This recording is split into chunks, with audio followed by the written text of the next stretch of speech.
우리들은 외롭게 살아가고 있습니다. 또 힘들게 살아가고 있습니다. 많은 사람들이 힘들다, 또 외롭다 이런 이야기를 많이 합니다. 사실 예전에 비하면 지금의 삶은 굉장히 풍요로워졌습니다. 그럼에도 불구하고 정말 힘들다라고 말하는 사람들이 많습니다. 주변을 돌아볼 때, 야, 나는 너무 행복해, 너무 행복해서 미치겠어, 뭐 이렇게 표현하는 사람들이 그렇게 많지 않습니다. 한국을 방문하면 정말 굉장히 많이 듣는 이야기 중에 하나가 요즘 참 힘든 시대다, 이런 이야기를 많이 하죠. 힘들고 어렵다, 시대가 어렵다, 뭐 이런 표현을 많이 씁니다. 군중 속의 고독이라는 말이 있죠. 정말 많은 사람들이 우리 주변에 살고 있지 않습니까?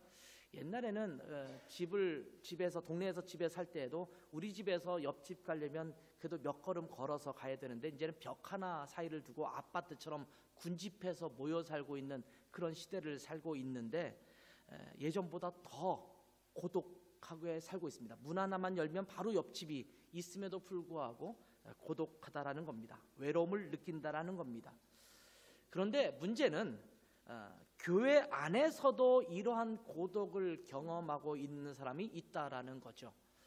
여러분은 어떻습니까? 혹시 이야기를 들으면서 맞아, 내가 그래, 혹시 그렇게 생각하는 사람도 있을지 모르겠어요. 자기 자신은 혼자 존재하는 것처럼 느끼고 다른 사람은 내게 전혀 관심을 갖고 있지 않다라고 느끼는 사람들이 많다라는 겁니다. 내게 이렇게 무거운 짐이 지어져 있는데 그 짐을 나 혼자 지고 가기에는 너무나 버거운데 이러한 나에게 아무도 관심을 가져주지 않는다라고 여기기 때문에 외로움을 느끼고 살아가고 있는 것입니다.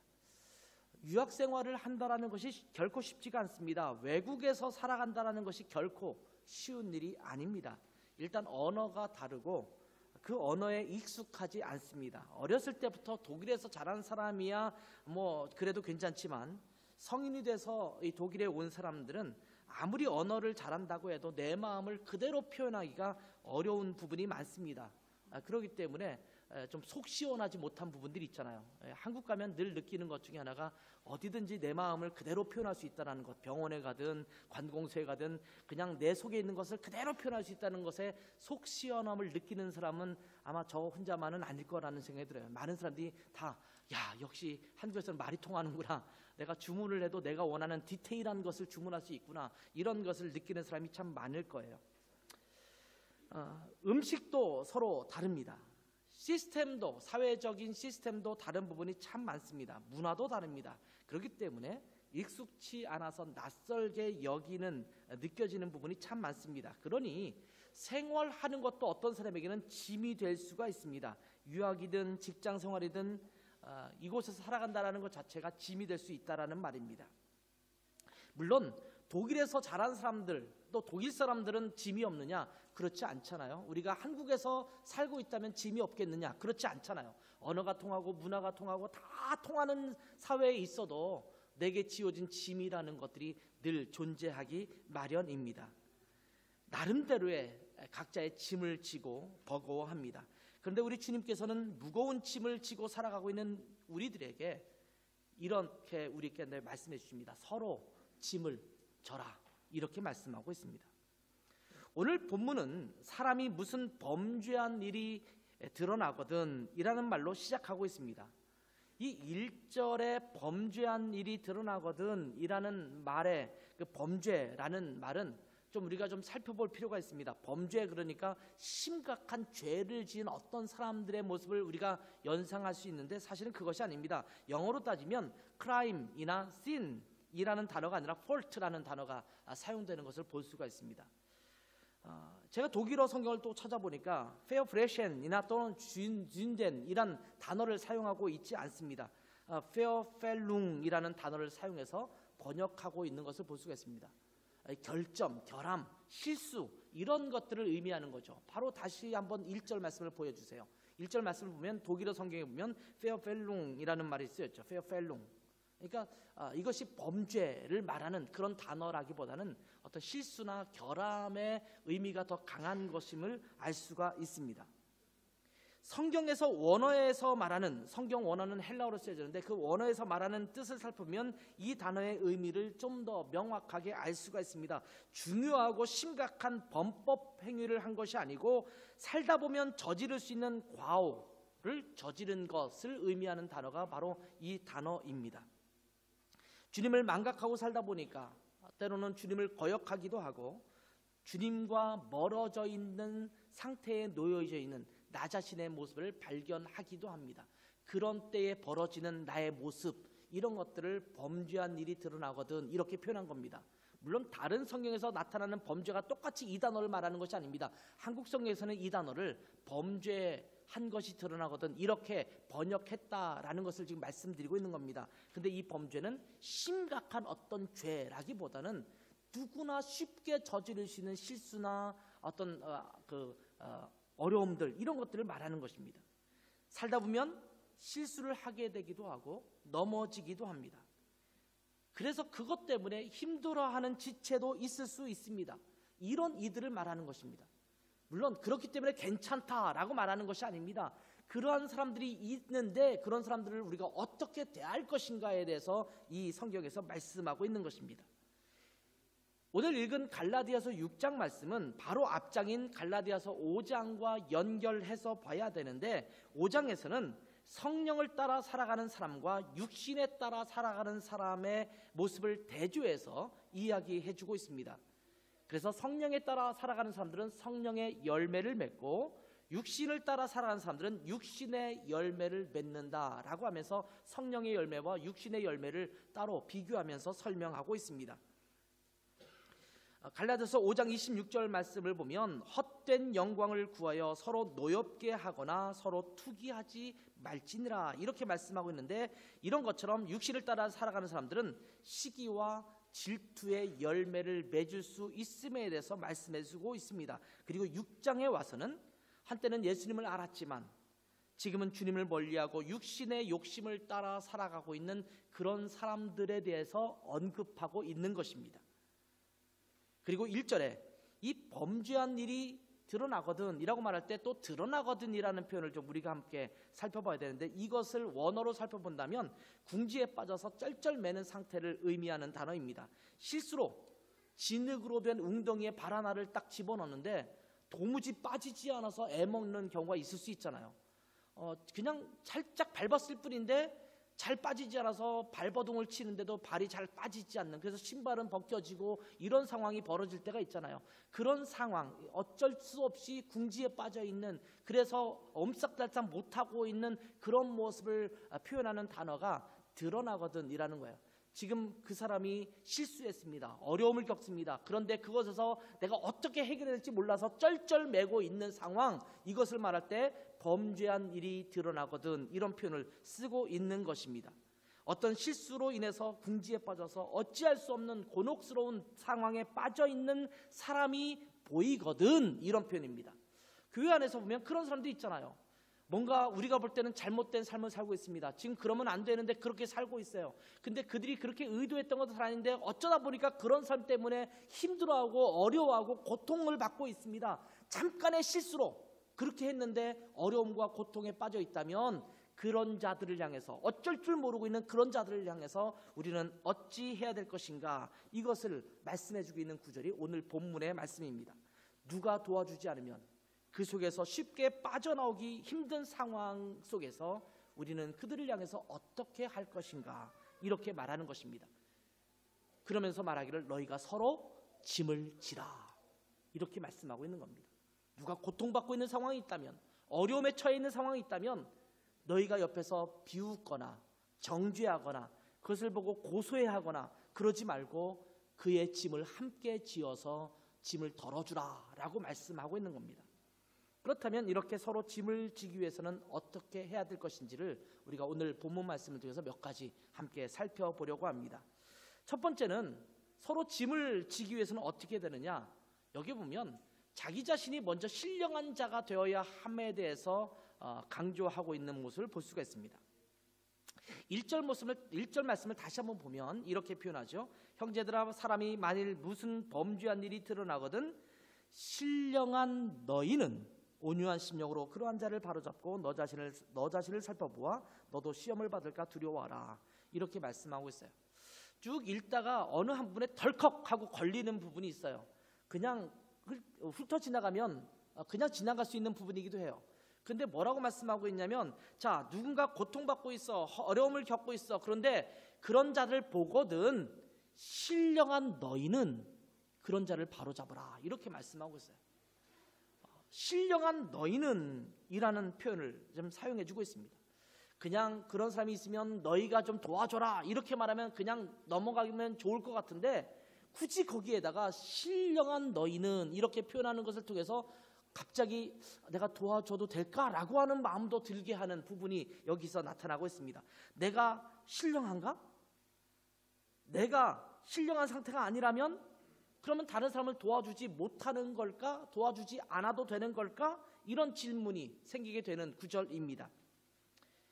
그런데 다른 사람을 도와주려면, 다른 사람의 짐을 지려면 우리가 다른 사람에게 도움을 줄 수 있는, 다른 사람들의 짐을 질 수 있는 그런 상태가 되어야 합니다.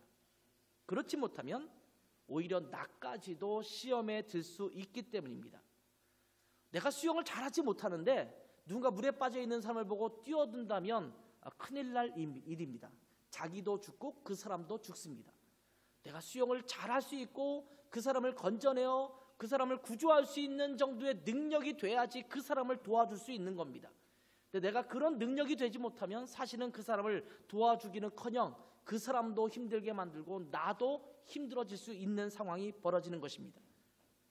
그러면 아마 여러분 중에서는, 그렇지, 나는 아직 부족하니까 다른 사람의 짐을 지려고 하면 안 되지, 그러니까 그냥 넘어가야지, 잘 됐다, 이렇게 마음에 품고 있는 사람도 있을지 모르겠어요. 우리 스스로가 신령할 수 있다, 신령하다라고 말할 수 있는 사람이 몇 명이나 되겠습니까? 여러분 중에 나는 신령합니다, 이 정도면 나는 신령하게 살고 있습니다, 이렇게 표현할 사람이 있어요? 자신 있게? 마음속으로 한번 손을 들어보세요. 그런 사람은 거의 없을 거예요. 나는 거룩한 자인가? 신령한 자인가? 이렇게 생각하면 나는 아닌 것 같아, 아직도 부족해, 아마 이렇게 생각하는 사람들이 대부분일 것입니다. 우리 모두는 연약하고 부족한 자입니다. 그런데 우리는 바로 앞장인 갈라디아서 5장에서 이렇게 말씀하고 있는 그 말씀을 좀 기억할 필요가 있습니다. 16절에 뭐라고 말하고 있냐면, 내가 이르노니 너희는 성령을 따라 행하라, 그리하면 육체의 욕심을 이루지 아니하리라, 이렇게 말씀하고 있거든요. 갈라디아에서에서 우리가 율법을 따라 살 것이 아니라 우리는 의로운 자의 삶을 살아야 된다라고 말씀하고 있는데, 그러면 어떻게 율법이 아닌 의로운 삶을 살 수 있을 것인가에 대한 비밀을 말씀하실 때 그 비밀의 키는 성령이었습니다. 성령을 따라 행하는 것입니다. 성령으로 살면 성령의 열매를 맺고 살 수 있다라는 것을 강조하고 있는 것이 갈라디아서 말씀입니다. 율법이 아니라 성령님의 이끌림을 받아 살아가는 삶, 이것이 바로 능력을 갖고 있는 하나님의 사람으로서 신령한 자로서의 삶을 살아갈 수 있는 비결임을 말씀하고 있는 것이 갈라디아서의 말씀입니다. 우리의 노력이 아니라, 우리의 능력이 아니라 성령을 따라 행하면 육신의 욕심을 이루지 않고 거룩한 삶을 살아갈 수 있다는 것을 말씀하고 있는 것입니다. 성령을 따라 살아가는 사람들, 성령의 인도하심을 받아 살아가는 사람들, 이런 사람들이 바로 신령한 너희가 되는 것입니다. 즉 우리가 성령 충만한 삶을 살고 있을 때 수렁에 빠진 사람을 도울 수 있는 그런 자가 될 수 있다라는 겁니다. 그렇기 때문에 먼저 우리 자신이 신령한 너희가 되어야 함을 강조하고 있는 말씀입니다. 그렇기 때문에 그 뒷부분에는 자신을 살펴보아 시험에 빠지지 않도록 조심하라, 이렇게 말씀하는 것도 덧붙이고 있는 것을 볼 수가 있습니다. 성령 충만한 사람의 특징에는 여러 가지가 있겠습니다만 그 중에 하나는 자기만 바라보지 않는 것입니다. 성령이 충만하면 자기 자신만을 바라보는 것이 아니라 다른 사람을 바라보는 마음의 눈이 열리기 시작합니다. 우리 주님께서도 그렇게 하셨죠. 마태복음 9장 36절 말씀을 보시면 그 한 예를 우리 가운데 보여주고 있습니다. 무리를 보시고 불쌍히 여기시니 이는 그들이 목자 없는 양과 같이 고생하며 기진함이라, 이렇게 말씀하고 있습니다. 목자 없는 양과 같이 고생하며 기진하고 있는 무리를 보시면서 예수님께서는 그냥 지나치지 않으십니다. 그들을 불쌍히 여기십니다. 이렇게 불쌍히 여기는 마음을 갖게 되는 것, 이것이 성령 충만한 자의 삶의 모습이라는 것입니다. 우리가 성령 충만하면 옆에 있는 사람들, 또 주변에 있는 사람들의 어려움이나 낙심한 모습, 그들이 괴로워하는 모습, 이것을 그냥 지나칠 수가 없습니다. 그들을 향해서 불쌍히 여기는 마음을 갖게 되는 것입니다. 그렇기 때문에 우리가 먼저 해야 될 모습이 뭐냐면 우리 자신이 성령 충만한 자가 되는 것이 필요합니다. 신령한 자로 서 있을 수 있도록 준비하는 것이 필요합니다. 성령의 인도를 따라서 매일을 살아가시는 여러분 되시기를 주님의 이름으로 축복합니다. 그럴 때 우리는 서로 짐을 져줄 수 있습니다. 어떤 교회 공동체에서 자기 혼자 서기도 허덕거리는 공동체라고 한다면, 모든 사람이 그런 사람만 모여있는 공동체라고 한다면 그 공동체는 연약한 공동체가 될 수밖에 없습니다. 누가 힘들어도 야, 너 도와줄 힘 없어, 나 혼자도 건사하기 힘들어 라고 말하면서 혼자에만 빠져 있다면 어떻게 다른 사람을 도와줄 수 있겠어요?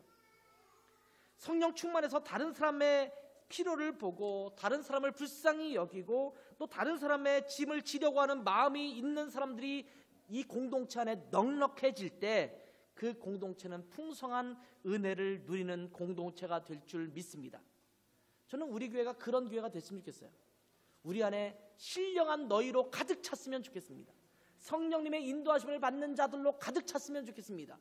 성령 충만한 자들로 가득했으면 좋겠습니다. 근데 이것은 우리의 노력이 아닌 것은 아시죠? 내가 애쓰고 노력해야 성령 충만 받는 것이 아닙니다. 내가 성령님께 내 마음을 열고 주님 앞에 내 마음을 드리기만 하면 그것은 자동적으로 나타나는 현상입니다. 이거 어렵지 않습니다. 우리 안에 성령 충만한 자들로 가득한 공동체가 되길 바랍니다. 그런 자들이 가득할 때 비로소 다른 사람의 짐을 져줄 수 있는 것입니다. 두 번째는 서로 짐을 진다라는 것. 어떻게 하면 짐을 질 수 있는가? 짐을 진다는 것이 무엇인가? 이것을 의미할 때 다른 사람을 회복시키는 것까지가 짐을 지는 것임을 우리 가운데 말씀해주고 있습니다. 자, 1절을 다시 한번 볼까요? 1절 말씀을 보면 형제들아, 사람이 무슨 범죄한 일이 드러나거든 신령한 너희는 온유한 심령으로 그러한 자를 바로잡고, 이렇게 말씀하고 있습니다. 자, 이 말씀에서 바로잡고라는 단어가 나옵니다. 여기에는 제가 한글과 또 독일어와 영어 성경 중에서도 NASB, New American Standard Bible 번역본으로 제가 이렇게 글을 올려놓았습니다. 여기 보면 바로잡고라는 말씀을 들으면 다른 사람의 실수나 잘못을 지적하고 교훈하고 야단치는 것을 의미하는 것처럼 느낄 수가 있습니다.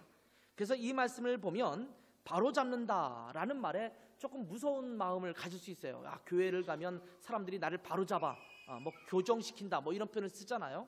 이런 말이 좀 무섭게, 어렵게 느껴질 수 있습니다. 그러나 영어 성경은 좀 더 잘 번역을 해놓았는데 리스토어라는 단어가 사용되고 있음을 볼 수가 있습니다. 회복시킨다, 원래의 자리로 되돌려 놓는다, 이런 의미를 갖고 있는 단어입니다.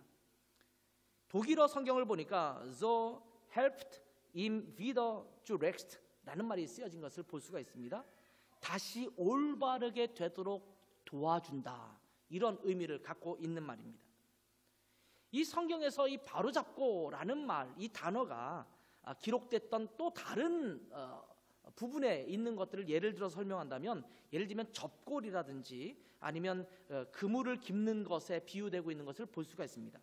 그러니까 뼈가 어긋나면 다시 뚝뚝뚝 맞춰가지고 자리를 다시 잡아주잖아요. 이것이 이 바로잡고라는 말이 다른 데서 사용할 때 그 말 단어가 사용됩니다. 그런가 하면 제자들이 그물을 깁는 것을 보시고 할 때 그 깁는다라는 표현이 바로잡는다라는 이 단어, 동일한 단어가 또 쓰여졌던 것을 볼 수가 있습니다.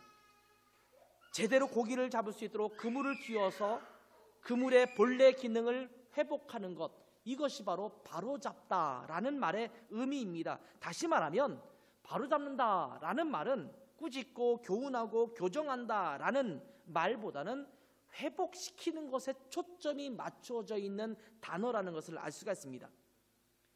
회복시킨다라는 것의 상대적인 의미의 말은 무엇일까요? 교회에서 잘못해서 나타나는 현상 중에 하나는 회복의 상대적인 말은 정죄한다라는 말입니다. 다른 지체들이 뭔가 문제가 있어요. 잘못되어 있습니다. 그러면 바로 잡아주려고 할 때, 주의할 때 우리가 뭘 하지 말아야 되냐면 정죄하는 것을 하지 말아야 돼요. 너 이거 잘못했지? 이건 잘못이야. 너 그렇게 살면 안 돼. 이렇게 말하면서 정죄하기가 참으로 쉽거든요. 우리가 어긋나거나 찢어진 것을 바로잡아서 원상 회복시키려고 할 때에 정죄부터 하려고 해서는 안 된다라는 것입니다. 우리는 특별히 우리 그리스도인들이 다른 사람의 잘못을 너무 쉽게 정죄하려고 할 때가 참 많습니다. 이 시대는요, 정죄가 넘쳐나는 시대입니다. 사회에서 무슨 문제가 생기면 얼마나 많은 재판관들이 있는지 모릅니다. 정치적인 문제가 뭔가 일어났을 때 그렇게 정치에 해박한 사람들이 많이 있는지 몰랐어요. 거기 다 댓글을 달면서 이 사람은 뭐 몇 년을 살아야 된다든지 이 사람은 어떻게 해야 된다든지 다 정죄하기에 아주 여념이 없습니다. 우리나라에서 뭐 축구를 좀 잘못했다 그럼 축구 선수가 돌아오는 때에 모든 사람이 축구 심판 이상의 모습을 갖고 있지 않습니까? 다 정죄를 하지 않습니까? 이래서 안 돼, 저 사람 빼버려야 돼, 저 사람은 자격을 박탈시켜야 돼, 이러면서 그 문제에 대해서 정죄하기가 너무나 바빠요. 어떤 문제 하나 발생되면 굉장히 많은 사람들이 그 사람을 어떻게 하면 좋겠다라고 하는 댓글들을 많이 달기 시작하는데 대부분은 그 사람에 대한 정죄의 내용으로 가득 차 있습니다. 그 누구도 그 사람 불쌍하다, 이 사람을 이렇게 해서 회복시켜줘야 된다, 이 사람을 잘 훈련시켜서 좋은 선수로 만들 수 있는 그 특단의 어떤 훈련이 필요하다, 이렇게 말하는 사람은 아무도 없어요. 다 그냥 정죄하고 그 사람에 대한 처벌에 대한 이야기만 하는 경우가 참 많습니다. 이 시대는 정죄하는 자들로 가득 차 있습니다. 예전에 제가 한번 표현한 말입니다만 돌 하나씩 들고 있는 자들입니다. 가늠한 여인이 현장에서 붙잡아왔을 때 돌을 들어서 치려고 했던 그 사람들처럼 우리는 돌 하나씩 이미 주머니에 가득히 갖고 있어요. 그래서 문제가 생기면 언제든지 댓글을 통해서 던지려고 하는 그 모습을 갖고 있는 시대를 살고 있지 않습니까? 특별히 믿음으로 살고 있다라고 말하는 사람일수록 다른 사람의 실수나 잘못을 정죄하기가 참으로 쉽습니다. 그런데 로마서 8장 1절에 보면 이렇게 말씀하고 있습니다. 그러므로 이제 그리스도 예수 안에 있는 자에게는 결코 정죄함이 없나니. 이 말씀에 아멘 하십니까? 그리스도 예수 안에 있는 그 누구도 누구에게 정죄받을 이유는 아무도 없다라는 것입니다. 교회 공동체 안에 예수 그리스도 안에 있는 사람이라고 한다면 누구로부터 정죄받을 수 있는 사람은 없다라는 말씀입니다. 예수 그리스도께서 우리의 모든 죄를 십자가 위에서 용서하셨는데 주님께서 용서하신 지체를 우리가 함부로 정죄하는 것 또한 잘못입니다. 너무 쉽게 다른 형제, 다른 자매에 대해서 정죄하지 않기를 바랍니다. 335 짝을 지어서 이야기하면 다른 사람의 잘못에 대해서 흉보기가 참 쉽지 않습니까? 다른 사람의 잘못에서 이야기하고 단죄하고 정죄하고 그러기가 참으로 쉽지 않습니까? 그것을 우리가 멈춰야 합니다. 실수와 잘못을 바로잡아 원래 있어야 할 자리로 회복할 수 있도록 돕는 것이 우리가 해야 할 일입니다. 이것이 서로 짐을 지는 것입니다. 그럴 때 공동체가 회복되는 거예요. 회복되지 않고 끊임없이 정죄만 하기 시작한다면 그 공동체는 더 약해질 뿐입니다. 그 사람의 잘못을 돌아보아 바로잡는 겁니다. 그대로 놔두라는 것이 아닙니다. 그것이 잘못된 것이기 때문에 그러나 그들에게 정죄하기보다는 온전히 돌이켜서 제대로 된 모습으로 다시 돌아오도록 돕는 것, 이것이 바로 서로 짐을 지는 것이고 그것이 필요하다라는 것입니다. 세 번째, 우리가 알아야 될 것은 서로 짐을 진다라는 것은 사랑으로 서로를 책임지라는 것입니다. 사랑으로 서로를 책임지는 것, 이것이 바로 서로 짐을 지는 것입니다. 서로 짐을 진다라는 것은 서로를 잠깐 도와준다라는 정도에서 끝나는 말이 아닙니다. 오늘 본문 2절을 보면 이렇게 말씀하시죠. 너희는 짐을 서로 지라. 그리하여 그리스도의 법을 성취하라. 자, 그냥 서로 짐을 지라 이렇게 말씀하고 있지 않고 그 뒤에 이렇게 해서 그리스도의 법을 성취하라 이렇게 말씀하고 있습니다. 그리스도의 법이라는 것이 무엇입니까? 여러분 그 갈라디아서 말씀을 잘 전체적으로 읽다 보면 굉장히 중요한 그 주제 중에 하나가 율법이라는 거예요. 율법. 우리가 율법으로 의롭다함을 받는 것이 아니라 예수 그리스도의 은혜로 의롭다함을 받는 것이다. 그리고 우리는 율법에 의해서 살아가는 것이 아니라 이제는 성령에 의해서 살아가는 것이다 라고 하는 것이 이 갈라디아서의 전체적인 주제 중에 하나입니다. 자, 율법에 대해서 얘기할 때 보통 모세의 율법이라는 표현을 많이 씁니다. 모세의 법, 모세의 율법. 하나님께서 모세를 통해서 이스라엘 백성들에게 주신 율법을 모세의 율법이라고 표현하고 있고, 이 모세의 율법에 있어서 가장 대표적인 것이 있다면 그것은 십계명이라고 말할 수가 있습니다. 그 십계명, 모세의 율법입니다. 이 모세의 율법을 연상케 하는 또 다른 단어가 그리스도의 법이라는 말입니다. 자, 그리스도의 법이라는 말은 무슨 말이냐면 아마 이 갈라디아서를 쓰고 있는 바울 사도는 이렇게 아마 연상을 하면서 이야기를 지금 끌어가고 있을 것입니다. 자, 모세 율법을 따라가는 삶이지 근데 그리스도의 법이 따로 정해진 것 아나? 이렇게 이야기하는 것과 비슷합니다. 예수님께서는 우리에게 새로운 계명을 주셨습니다. 보통 새 계명이라고 말을 하죠. 이 계명, 새 계명을 그리스도의 법이라고 말하고 있는 것입니다. 새 계명이 무엇인지 여러분 아십니까? 자, 요한복음 13장 34절에 이 말씀이 나오는데 새 계명을 너에게 주노니 너희가 서로 사랑하라. 내가 너희를 사랑한 것 같이 너희도 서로 사랑하라. 이렇게 말씀하고 있습니다. 자, 십계명으로 대표하고 있는 그 말씀을 예수님께서 새로운 계명으로 말씀하실 때 하나님을 사랑하라. 1계명부터 4계명까지 있는 것을 요약해서 그렇게 말씀하셨어요. 그리고 5계명부터 10계명까지 있는 말씀을 요약해서 서로 사랑하라 이렇게 말씀하셨거든요. 그러니까 하나님을 사랑하고 서로를 사랑하는 것이 내가 너에게 주는 새로운 계명이다. 디테일하게 이것은 이렇게 하고 저것은 저렇게 하고 이것까지 알 필요가 없어. 너희가 하나님을 사랑하면 하나님께 어떻게 할 줄을 저절로 알게 돼. 너희 이웃을 사랑하면 너희 이웃에게 어떻게 할 줄을 저절로 알게 돼. 그러니까 하나님을 사랑하고 이웃을 사랑하라 이렇게 말씀하신 거거든요. 그리스도의 법이 뭐냐? 서로 사랑하라 라고 말씀하신 것이 그리스도의 법이라는 것입니다. 서로 사랑하는 것, 서로 짐을 지는 것을 통해서 서로 사랑하라고 말씀하신 그리스도의 법을 성취할 수 있다라고 말씀하고 있는 것입니다. 서로 짐을 진다라는 것은 그리스도인들이 사랑의 마음으로 책임을 지는 것을 의미합니다. 다른 지체에게 문제가 있고 또 다른 지체에게 실수가 있고 잘못이 있으면 그러한 다른 지체의 짐에 대해서 모르는 척 넘어가는 것이 아니라 또는 정죄하고 비판할 것이 아니라 사랑으로 책임을 지며 회복할 수 있도록 도와야 한다는 것입니다. 그래야 공동체가 건강해지는 것입니다. 여러분, 몸에 있는 한 부분에 문제가 생기면 그냥 넘어가십니까? 혹시 여러분 중에 그런 분 있으세요? 내가 감기에 걸려서 목이 너무 아파요. 그냥 넘어가자. 넘어가는 분 있어요? 뭐 어디에 종기가 막 생겨서 막 엄청 욱신욱신 쑤셔요. 에이, 뭐 네가 아프다 보면 끝나겠지 하고 그냥 넘어가십니까? 이 손가락 끝에 가시가 찔렸습니다. 뭐 언젠가 빠지겠지 하고 넘어가시는 분 혹시 있으세요? 아마 여러분의 몸의 지체 중에 어떤 한 부분에 문제가 생기면 여러분 그것을 그냥 넘어가는 사람은 아무도 없을 것입니다.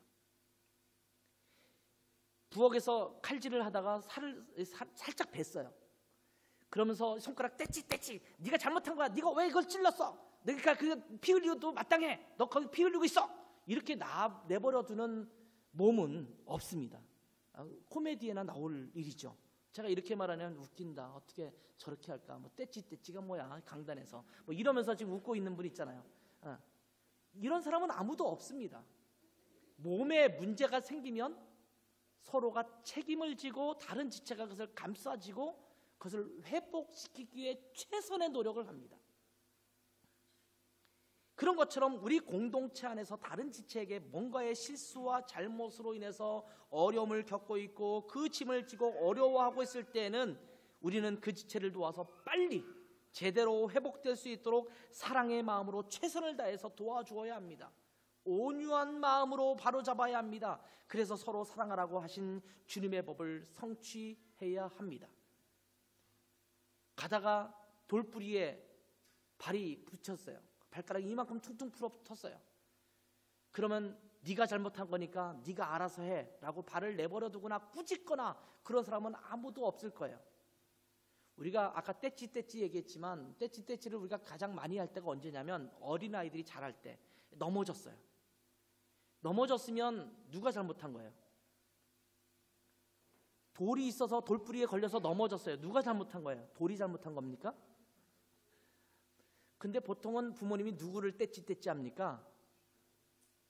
아기를 감싸주고 돌을 향해서 떼찌 하지 않습니까? 정말 웃긴 얘기를 하고 있는, 웃긴 행동을 지금 부모님이 하고 있는 겁니다. 아마 그 아이가 큰 아이였으면 그렇게 하는 걸 보고 엄마 도대체 뭐 하고 있는 거야? 이렇게 말하고 있을 거예요. 근데 아기를 감싸주고 아기가 잘못해서 그 돌을 보지 못해서 넘어졌음에도 불구하고 애꿎은 돌에게 떼찌 하고 있잖아요.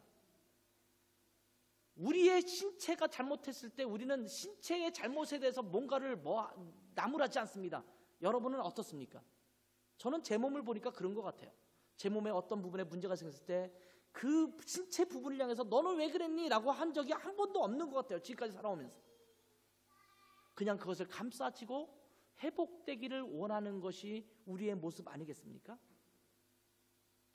내가 뭔가를 잘못 먹었어요. 그래서 배탈이 났어요. 그럼 그걸 먹었던 이 손가락을 보면서 너는 왜 그것을 씹어서 입에 집어넣니? 야단을 친다거나 입에서 그걸 뱉어야지 너는 왜 그걸 씹었어? 라고 입에 대해서 뭐라고 한다거나 그것을 본 네가 잘못이야. 눈이 잘못한 거야. 그러면서 눈에게 뭐라고 하거나 이렇게 말하는 사람은 아무도 없을 거예요. 빨리 소화제를 찾아서 회복되도록 애쓰고 노력하는 것이 온몸의 모습 아니겠습니까? 이것이 바로 서로 짐을 지는 것입니다. 근데 우리는 공동체 내에서 누가 문제가 생기면 떼찌 하기에 바빠요. 너 왜 그랬어? 네가 잘못한 거야. 너 문제가 있어. 이것이 아니라 그 사람에게 사랑의 마음을 가지고 불쌍히 여기는 마음을 가지고 그에게 다가가서 그것이 회복되도록 돕는 것, 이것이 우리에게 필요한 모습이라는 것입니다. 그래서 서로 사랑하라고 하셨던 주님의 법을 성취하는 것입니다. 오늘 본문에 보면 5절에 보면 이런 말씀이 또 나타납니다. 각각 자기의 짐을 질 것이니라. 오늘 1절부터 쭉 진행되는 5절까지 있는 말씀을 읽다 보면 이 5절 부분에서 약간 혼란이 생기기 시작합니다. 2절에 보면 서로 짐을 져라, 다른 사람의 짐을 함께 져주라, 이렇게 말씀하셨던 것과 모순되는 것 같은 말씀이 여기 등장하거든요. 왜냐하면 아니 서로 짐을 지라고 하더니 여기 보면 각각 자기 짐을 지라니, 각각 자기 짐을 지라는 거야, 서로 져주라는 거야, 도대체 어떤 것에 내가 맞춰서 살아야 되는 거지? 이렇게 생각할 수 있을 것입니다. 그러면서 어떤 사람은 이렇게 해석할 수 있을지도 몰라요. 서로 다른 사람의 짐을 지고 내 짐은 다른 사람에게 맡기지 말고 내 짐은 스스로 내가 책임지고, 이렇게 생각하면서 내 짐은 스스로 웅크려 안고 있고 남에게 이렇게 도와달라고 요청하지 않고 다른 사람의 짐만 지려고 어려워하는 사람이 있을 수 있어요. 그러면 자기 짐 때문에 고통스러워하면서 남의 짐까지 지어주려고 어려움을 겪을 수 있잖아요. 근데 여러분, 오늘 이 말씀은 그렇게 해석하면 안 되는 말씀입니다. 원어인 헬라어를 보면 이 두 짐의 단어가 서로 다른 것을 볼 수가 있습니다. 2절에 나타나는 헬라어의 이 짐이라는 뜻은 바로스라는 단어가 사용됩니다. 바로스.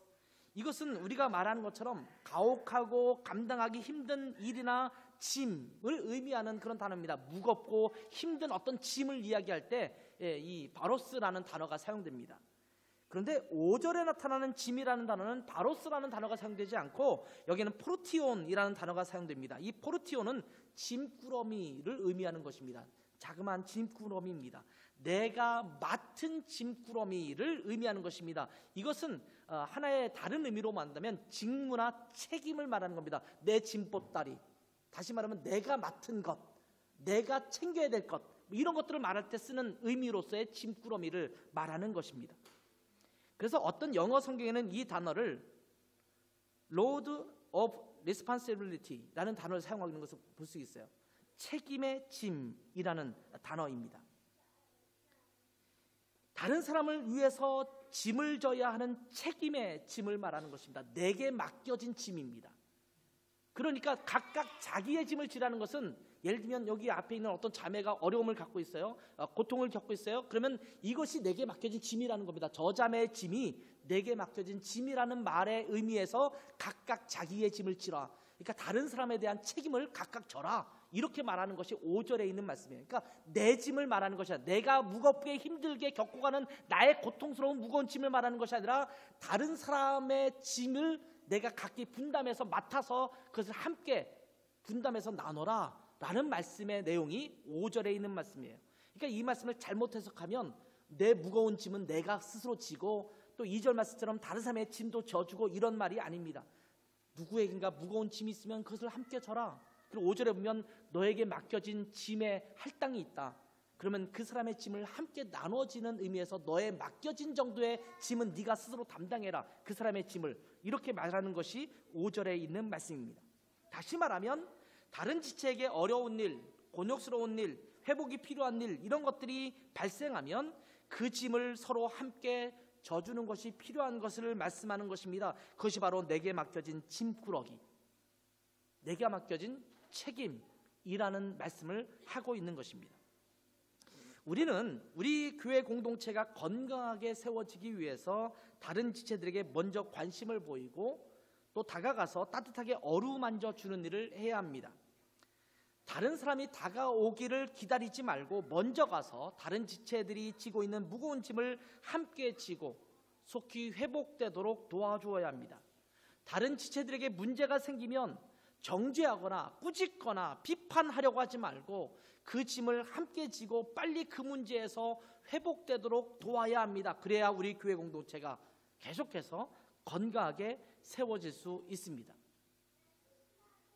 인도의 성자라고 불리는 인도의 목사님이신 선다싱이라는 분이 계십니다.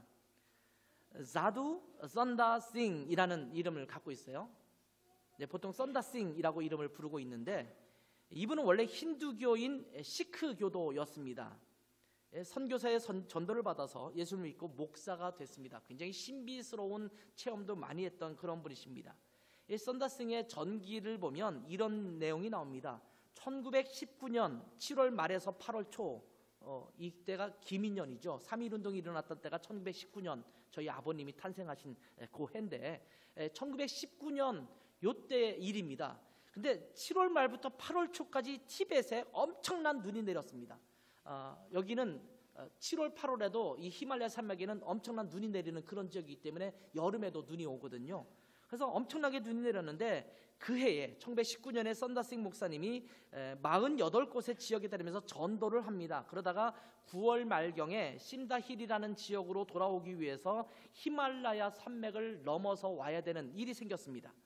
눈보는 몰아치고 발은 눈 속에 푹푹 빠지는 길로 가다가 티벳 사람 한 사람을 만나서 함께 동행하면서 걷고 있습니다.